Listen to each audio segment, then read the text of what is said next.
give up. I'll start to fight. And I'll fight the pain as long as I can. And because you love me, and I'm fighting right now. I'm trying to tell the devil to get out of my head and get out of my heart, get out of my life, which I've never done before. Sorry, I was just turning the light off.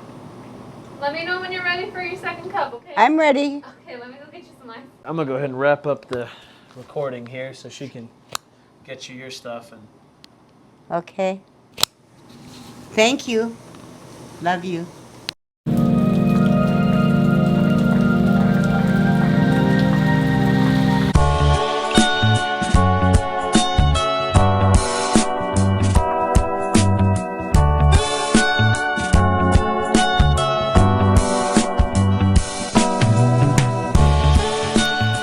Hi friends, and welcome to New Year's Eve 2024.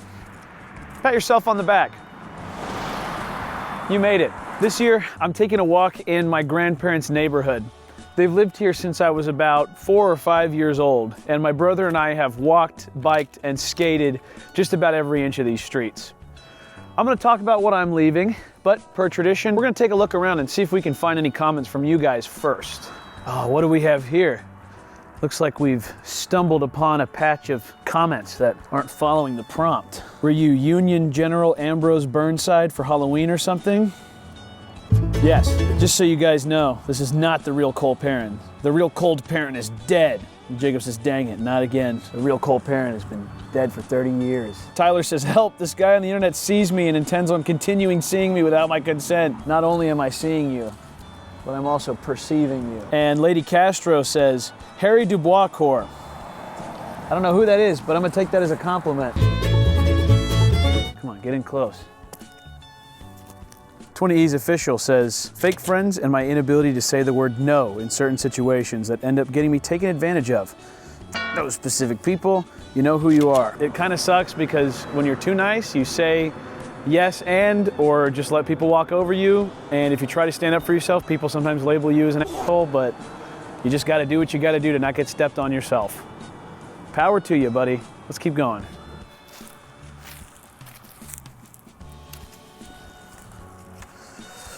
Let's see, Jacob says, unfortunately, I'm leaving a well-paying position this year. I'm sorry to hear that. It sucks leaving work. I've been there a lot. When something's well-paying, especially, it feels comfy. I hope you land on your feet and wind up in an even better paying one next year. Webcomics official says, I'm hopefully metaphorically leaving limbo. I feel like I've been stuck the last 2 years and I want a big change, whether that's me moving to a new place, finding a new job, getting into a PhD program I want to be in, or anything else of the sort. I want to be out of limbo, so hopes for that as we enter the new year. I know what kind of place you're talking about, and I think I would miss you a lot, but you should do it.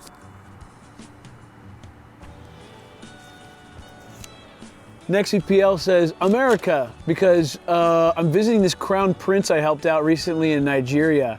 He says he's part of a club called Boko Haram. I'm not sure what that is, but I'm excited to learn a new language. And I like how, before I give you my response, YouTube's AI responses were, you're not gonna make it, and why? I think I probably have the same questions, Nexie.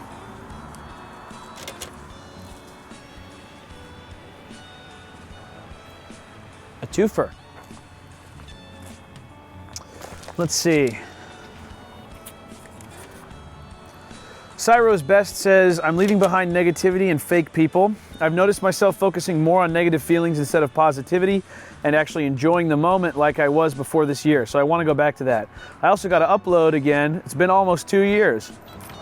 Second point first, yes, make something. Get back in that groove, exercise that muscle. The negative feelings thing I also feel. I think it's just also a combination of everybody being on social media so much, and you know, what sells is negativity. What gets clicks is people complaining about each other, talking mess about each other. So we could all use a better focus on positivity. I got another comment here. This one's from Jimmy Mullen. He says, leaving self-doubt and being in ruts of no creativity. I want to make sure I have the drive to make things each and every day moving forward. We all go through that. and especially like the ruts of no creativity. I think that there's this connotation of writer's block as a bad thing, or like 100% bad. You know, there's a lot of people that go through writer's block and have trouble coming up with new ideas and making stuff. And they go, oh my God, I can't make it. I think it's just a sign that you need a break. Jimmy, you make a lot of videos, you make a lot of shorts. There's a lot that goes into all this stuff. And I like making something every day, even if it's just taking a nice photo. But don't put the pressure on yourself either to make a masterpiece every day. The YouTube machine wants you to, because they want to put ads on it. But you need to do what's healthy for you. So take those ruts of no creativity and just spend them on other things. I had a coach who used to tell me too, if you can't sleep at night, because I'd sometimes sleep really poorly and miss practice. My coach told me, get up and do something else. It'll make you tired and you'll fall asleep instead of just sitting and staring at the ceiling. The same thing applies with creativity. Do some dishes, clean your room, just, you know, pick up another hobby, woodworking, I don't care. You can't be on 100% of the time. You know what I mean? So let's keep looking. Oh man, check this one out. The weight of this comment thread has ripped this box straight out of the pole. That's wacky. DJanius said, I'm leaving behind my aspirations of a YouTube career. The dream's been going for a decade strong, and man, have I tried. But I think your video about YouTube being better as a hobby rather than a viable career option, although I wanted to disagree with it the first time I watched, is one thing that helped me come to terms with this. It makes me a little sad, but I'm honestly also really excited to start making videos just for me again. I wrote a script for a short film last year that I never tried to make because it wouldn't get views. Who cares? I'm making it this year. And this actually was the most responded to comment in the thread here. We had Poppy Beans, my dear friend, in the comments as well, saying, I hope I'm not overstepping, but let me tell you, as someone who wanted a YouTube career as well, it's the most freeing thing to do this just for fun. I feel a lot more fulfilled doing this as a hobby, and I hope you feel the same way. If not now, eventually, and good luck, buddy. He replied, that's nice to hear, thank you. Spiral of Insanity said, I'm leaving YouTube behind as a career and as a hobby. I have a lot of thoughts on this one. First of all, I'm right. Who's your daddy? It's the formula every time. Just don't look at this as a career. It's not a job. It's a get-rich-quick scheme. You make a little money here and there, but like very few YouTubers who even make it to the top stay up there for more than like 10 years. Our lives can be up to 100 years long. And there's a lot of good support in these comments too. Spiral of Insanity, you and I have talked a lot about this. I know you've had a difficult journey with YouTube and motivation, and I'm sad to see you leaving it behind as both a hobby and a career this year. But if you love it any way that I did, it must mean you found something better. So I'd love to chat with you and hear about what that is.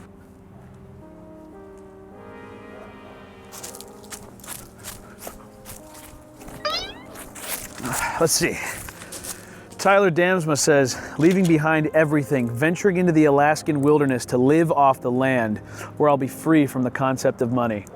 Next, he also replied, I heard the Grizzlies charge extortionate interest rates on loans out there. I want you to get off your ass and finally do it. The wilderness is waiting for you, Tyler, and so are we, waiting for you to go to the wilderness and leave of us. Thank you. Let's see what's in the well.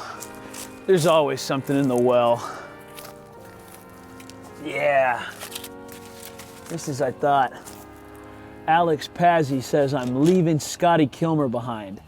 Preston Allender says, I'm also leaving Scotty Kilmer behind. And you know, I hate to sound like a broken record, but I'm leaving Scotty Kilmer too. Huh? Hi, Mr. Kilmer. Yeah. Hi, this is Cole. We were emailing. Oh yeah, I'm in Nashville. So this is the park I grew up going to with my grandma, and this kid always has something for us. Yep, just as I thought. A comment from Trash Boat. I'm leaving my hometown behind. I've been trying to leave for years, but I keep getting tied down by jobs and whatever else. I gotta leave this year or else I have the same fate as all the other Midwest dumpster chodes who occupy this town. Sorry for the hostility. See ya. I feel that way sometimes about Arlington. I grew up here, born and raised. We tried to leave once. We went to Phoenix, Arizona, and then we came back. And I always thought I was gonna wind up in like New York or LA or some kind of place where conceited YouTubers make videos of themselves. But now that we have a daughter, we're pretty much cemented here, and I've made peace with it. This is a great town. Come to Arlington, Trash Boat. Unless you're weird.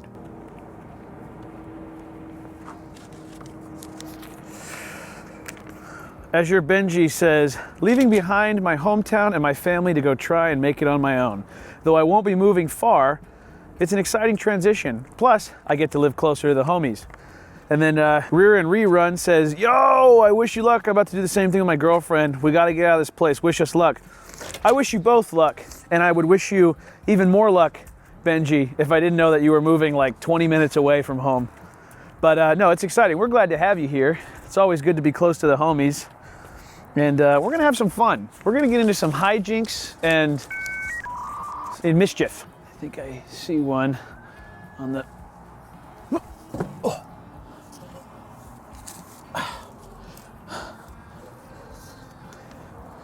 Oh, jeez. Oh, hey. Just found this comment. It's from LedsenKatt. I moved out of my now stepdad's house and in with my brother, so just the two of us gives me a bit more freedom. There would have been 4 people in that house versus 2 here. And also my 2-year membership, cause it's now 3, baby. Do like a little dance, come on. Oh, a lot of moving out. I wish you luck as well. Congratulations and enjoy the space. Huh. Looks like someone was grilling here. Alien51 says, I'll probably be forced to leave my flesh, so I guess that's on the table. I'd highly recommend not leaving your flesh. Flesh is a hot commodity these days. You leave it out, you never know when you'll get it back.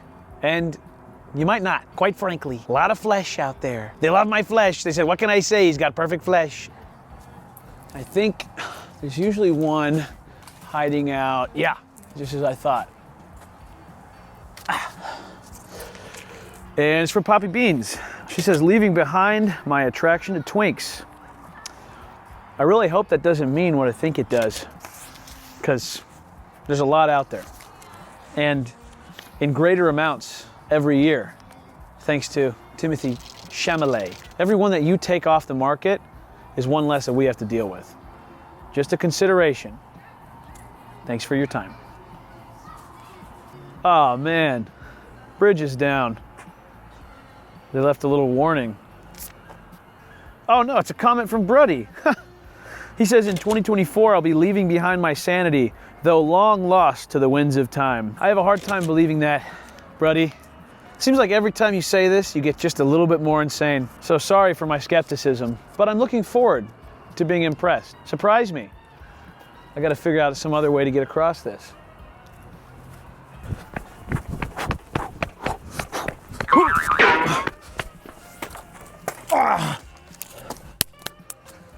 Light work.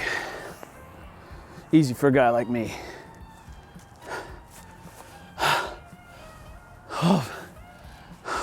Now cut it, cut. Hey, check this one out. Somebody tried to hide a comet in the sand. They must be scared of my response. Sikuya says, leaving behind my job so I can focus on social media and actually making money on it. You were right to bury this comment. Sikuya, my friend, you're very talented. But this is a terrible idea. You had some videos go viral, but you should never, ever quit your job with the goal of making it on social media. You gotta make it until it's paying you more than your job, and then you cut your losses.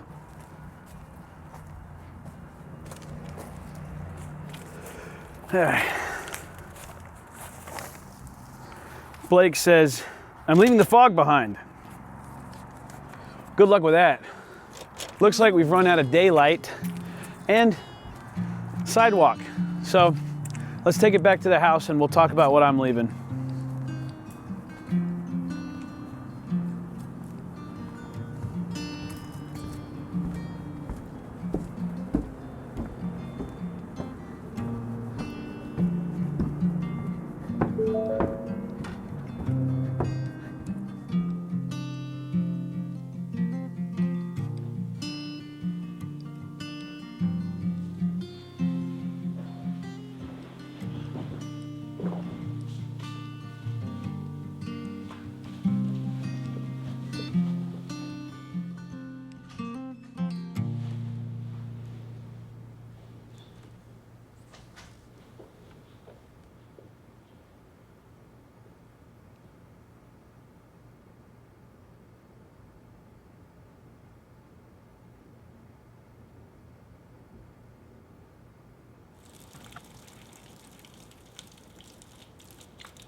So 2024 started off promising for me. I think I'm officially leaving production assistant work behind. I got picked up on a documentary series, and it's basically kicked off a streak of assistant camera work for most of the year. I have been on some crazy sets. I've been places I never thought I would go. I've met people that I never thought I would meet, and my daughter and fiance are healthy. But that's about where it ends for this year. It starts to just kind of turn sour after that. The first thing I'd like to leave behind in 2024 is back pain.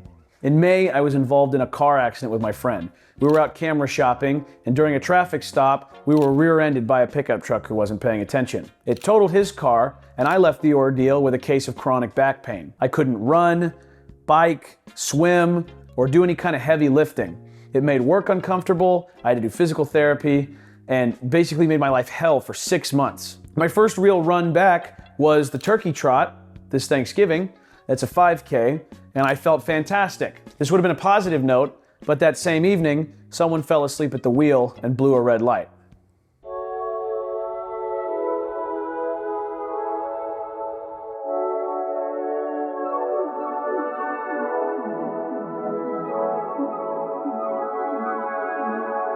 My truck was totaled, the back pain seems to have returned, and I have a sprain in my dominant hand. So I guess instead of leaving the pain behind, I'll be leaving my daily driver. I love that truck.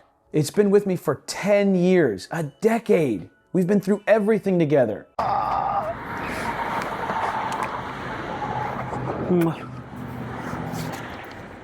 Look at her. She's working. And for most of those years, it gave me no trouble at all. That's Toyota reliability. In fact, across the last two, I put about 10 grand into future-proofing it for the next 10 years. I'm talking rebuilt the transmission, replaced all the control arms, replaced most of the steering system, new tires, new diff, redid the drive shaft, like whatever you could think of, any disposable piece or bushing, we nuked. And before the accident, actually that same week, we had done the entire braking system. It wasn't for nothing. My family's okay. I walked away from it, but I'm not getting those stacks back. Truthfully, I would have called it there. I can handle about exactly that much. But if you notice, the house that we're recording this video in is empty. It's my grandmother's house, and it's up for sale.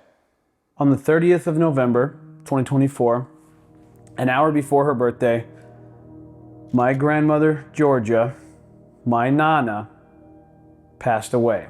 A heart attack put her in the hospital, and after a really, really tough 2 weeks of fighting, her body just wasn't strong enough to recover. I don't want to... I put off doing this kind of subconsciously, because now it's real. Now I'm saying it on camera. When I was little, for the 5 years before my younger brother was born, my Nana was my best friend. I'm the oldest of 4 grandkids, and I named her Nana. We did everything together. If there's a photo of her and me together, I'm probably sitting in her lap. Now she's on my dad's side, but she and my mother were very close, and she taught my mother everything she needed to know about raising me. We spent our days swimming in the pool and going to Cece's Pizza. When Nana came to pick you up from school in her gray Ford Windstar van, it was a good day, because you knew you were getting a haircut and a lollipop. She loved unconditionally, and though she had a difficult life, her smile never broke. She was the queen of Easter, Thanksgiving, and Christmas, and she got me every sock and sweater that I own today. I don't know what I like to wear. None of us do. Nana does. What are we gonna do? After I graduated high school, my parents split up and sold the house that I was born and raised in. So by this point in time, this one has actually been in my life longest. I spent almost every day of every summer in this pool with my brother, cousins, other family, friends. This was our playroom, and Nana stocked it with every toy you can imagine. We had crates of VHS movies too that we watched on repeat, and a little tube TV in the corner. Now, when I was in 6th grade, my grandmother burned the house down making French fries, and while it was being rebuilt, they got to live in a hotel, and it was a lot like the sweet life of Zach and Cody to us kids. When the house was finally done being rebuilt, the insurance money bought us an Xbox 360, and on that Xbox 360, I discovered Minecraft. I played my first ever games of Minecraft right here on this little TV on the wall, where it still stands. And when I started making YouTube videos of it, I had my little brother stand in the middle of the room with his iPod Touch recording the screen so I could show off my world. Here's something I completely forgot to mention while filming this video, but I fell in love with comedy here. I used to mow the lawns for them when they were out of town, and I would listen to PG comedy radio for hours on my iPod Touch. On Pandora, actually.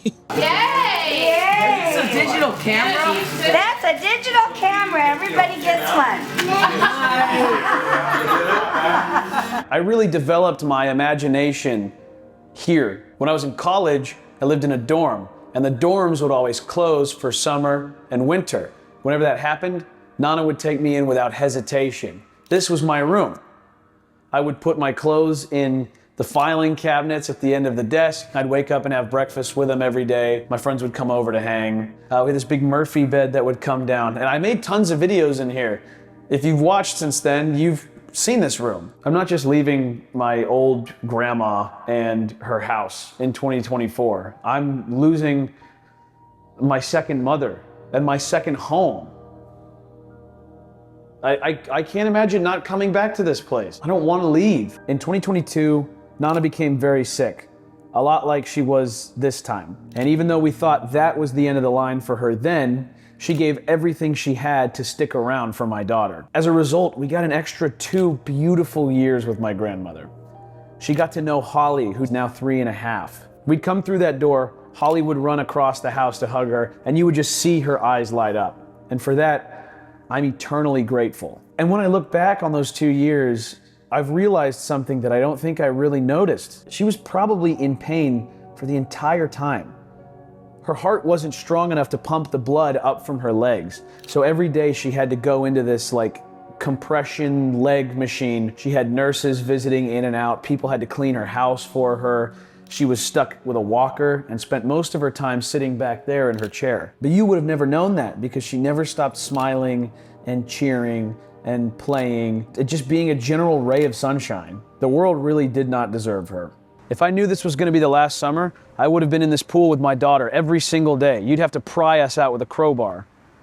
She was learning to swim this summer here. That's the worst thing about all this, is that this time last month, everything seemed fine. I was working a job, we had dinner over here, and the next day I get a call that she's in the hospital. 2 weeks later, she's gone. How's anyone supposed to cope with that? What am I even supposed to do without her? What's the point of doing anything if you can't call Nana and tell her about it right away? So there used to be a diving board right here, and we'd do all kinds of tricks and flips. And this summer, on the 4th of July, it finally gave up. Someone jumped on it hard and it snapped. And it was kind of an omen for all the things to come. Looking back, it's like, what else could that have meant? I'd have given up 1,000 diving boards and swimming pools just to keep her around.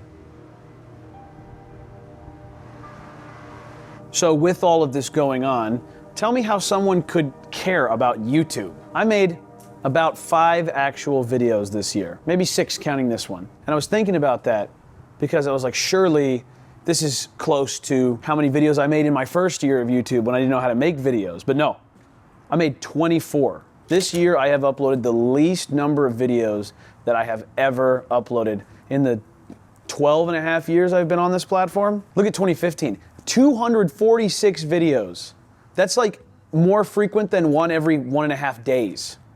How did I do that? I've reached the end of my journey with YouTube. I'm enlightened. And great news for you, this is the last time we have to talk about this. Because let's be real, we've been going through it since about 2019. And I've tried so many various ways to revive my channel. That was the goal of 2023, last year. And you know, I did better. I made an improvement. But I still cared. This year, however, was the first year where I didn't have time to care. I was out in the real world shooting documentaries and TV commercials and traveling around the country and learning about the world of real video production. Because YouTube isn't real. YouTube is LARPing video production. Something that shocked me this year was learning that in the real world of video production, YouTubers are losers. They are not respected by anyone other than children and the chronically online. I came into this year thinking that my YouTube experience and catalog would help me get more work, until I was on set and I overheard two producers talking about hiring another camera operator. One producer gave the guy's website, and guy number two says, if I see a YouTube link, I'm not even calling him. I mean, what? How could this be? It's because YouTubers laugh in the face of one of the core values of TV and film production, and that's teamwork. The more people you have, the better thing you will make. Where on a film set, you might have the director of photography working with the gaffer to make sure that the lights are all perfect. The gaffer is working with the grip to move them up and down. YouTubers might grab a Canon, run into Walmart or Ross Dress for less, and shoot until someone tells them to leave. We should be mad at Mr. Beast, but it's because he had every opportunity to bridge that gap this year. Instead, his productions are so cheap and disorganized, and they treat people so poorly that they've permanently cemented that stereotype in everyone's minds. YouTube knows this, and they promote it. The new CEO, Neil Mohan, said himself that creators are next-gen studios, whatever that means. And therein lie YouTube's playing cards. They're all on the table. YouTube preys on people that truly want to make a difference, that want to entertain or educate people and want to do video, but have no skills or experience, or are maybe too young to realize that there's something better out there. They say, come in, monetize your videos, get big, get famous. And we ate that up for years. And from like the late 2000s to the mid 2010s, it worked. But like all grifts and get-rich-quick schemes, the magic wore off. If you want to monetize your videos now, you need 4,000 public watch hours, 1,000 subscribers, and or like 10 million shorts views. Most people will spend years chipping away at this goal and not get there, working essentially for free, while YouTube is happy to still put ads on all of it. And YouTube has no obligation to pay these people, right? Like, it's a free site. YouTube has fought very hard to make sure that creators are not considered employees. There are no wages, there are no shifts, there are no benefits. They can terminate your channel and essentially kill your entire income whenever they want, and they've done it plenty of times. And it's up to the poor suckers that fall into this trap to get themselves out of it. Just like door dashing or Ubering. Now, I'll break the boomer rage streak for a second and recommend that you hear this from someone else other than me. I could recommend two videos, mainly from Gabby Bell and my good friend Poppy Beans. They both have really unique and interesting perspectives on this, but it kind of all comes back to the same conclusion. Especially Poppy Beans' video. She's been through a lot, and the video is heavy, and it's framed around the 5 stages of grief, but it is very worth a watch. Gabby Bell's video is more centered around the commentary community itself, but you still get this same idea of how YouTube warps and bends your mind and your life around it, to your own detriment. And they both do have positive endings, a lot like this video, but you gotta keep watching. So as promised, here's a little nugget of positivity. Since I've stopped caring, my channel has actually had a burst of growth. I made a video last summer making fun of those Bentley ASMR Italian girls, and for no reason whatsoever, about a month or two ago, it blew up to over 700,000 views and brought with it almost 2,000 subscribers. So I can happily say I'm leaving 14,000 subscribers and possibly 15,000 subscribers in 2024. This is the formula every single time. Every time I've experimented, every time I've seen others experiment and be successful, it's by not caring, by not trying to chase this stupid algorithm, metric, analytics maxing, YouTube, internet fame bullshit. And you know, here's a little sidebar. I always thought that YouTube fame was gonna be the best one, because like, you're popular and you're making money and you're selling merch and doing what you love, but it's not like celebrity status, right? You can still go outside and go shopping, go to the movies, go to the park, and be a normal person. That's not really the case anymore. Not to mention, everybody you do see that's made it typically turns out to be a bad person. So, do with that what you will.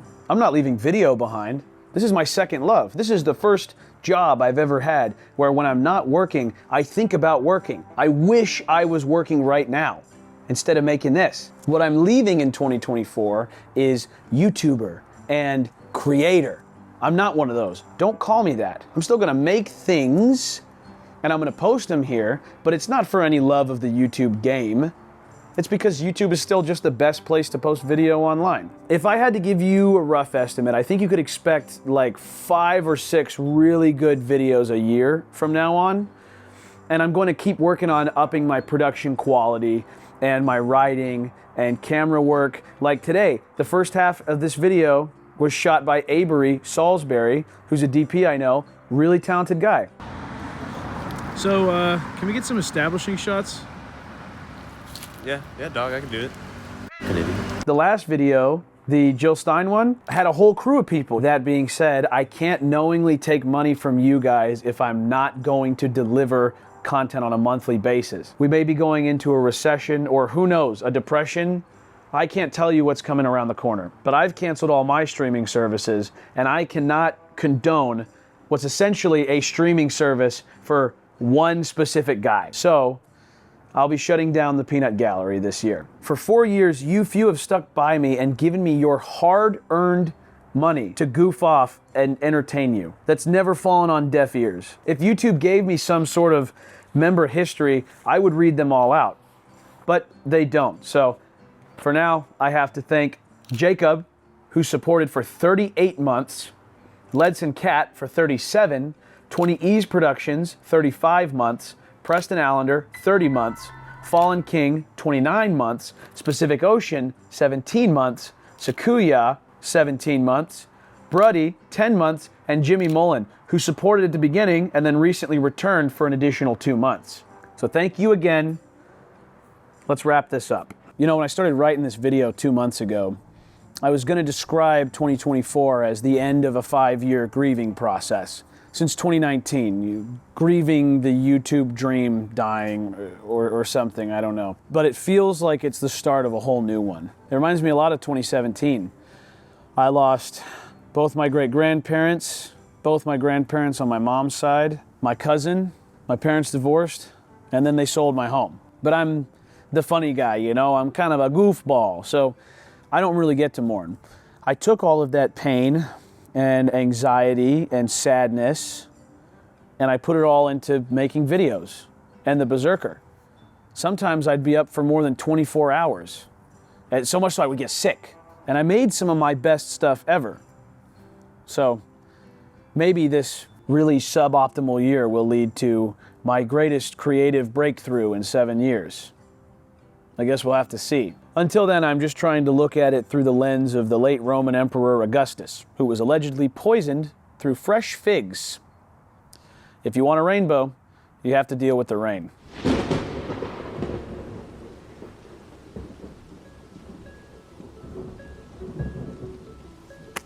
All right, we're done. We're done here. One time I tried to sing about spring and a storm, but you know how it goes. Blah, blah, blah, blah, blah, blah, blah, blah, blah. All along.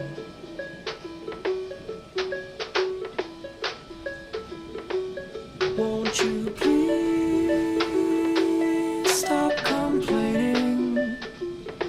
I'm playing a song.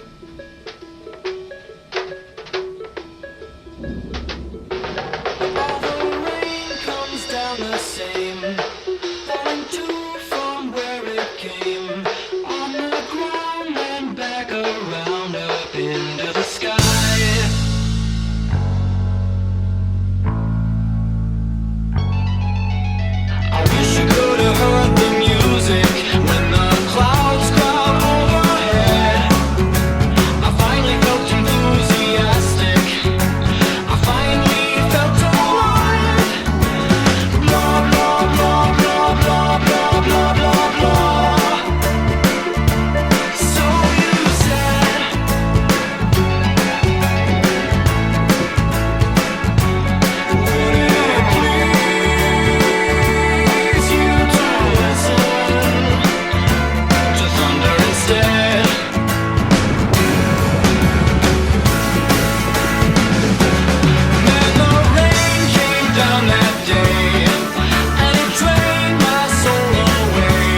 Laugh out loud. Yeah, that's why I recorded it. Many people think that's where you go when you cry.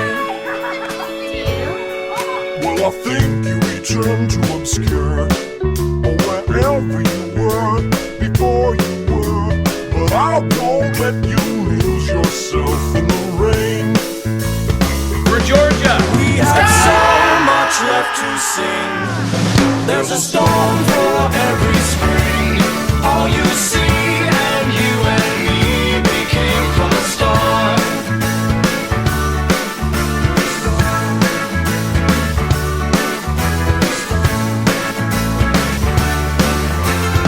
Hello, Georgia. What a big day. I'm standing here at our house. At least I think it's our house. We've had so many houses, I don't know what house this possibly is, but it seems like the last one, or at least that's where I woke up this morning. Okay, God, if you don't want me to live anymore, take me home. But please take me to heaven.